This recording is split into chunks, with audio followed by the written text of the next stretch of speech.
Sa store area, wala naman sa ayos ang mga nakadisplay na damit at ang mga stocks dito. Same din sa stock rack, may mga nakakalat na naman na basura at mga nakasuksok na sapatos at tsinelas. Then dito sa area na to, madami na naman basura ang nagkalat.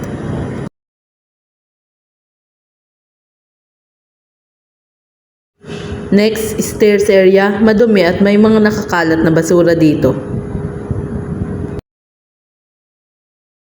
Dito naman sa showroom area, may mga gamit na tinambak dito at hindi ibinalik sa tamang lalagyan.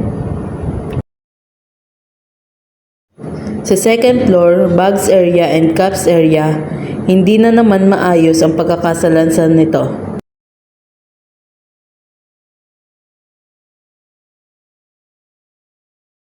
Next, may mga basura nagkalat sa sales office ng second floor.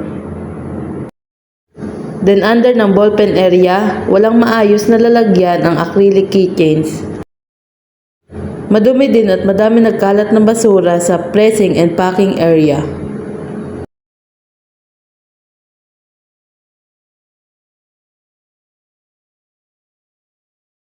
Third floor stocks area, hindi na naman maayos ang pagkakasalansan ng mga stocks. Dito naman, tanggalin ang mga nakasuksok na basura at mga plastic sa ilalim ng desk. Magulo din sa packing area ng pillow. Dito naman sa studio sa 4th floor, magulo at hindi naka-organize ang mga items. Next, sa pantry area, hinayaan na naman nila na punong-puno ang basurahan at kung saan naman nakalagay ang gamit sa pagluluto. And last, sa CR ng 1st floor to 4th floor, madumi at may mga basurahan na hindi nilagyan ng plastic bin.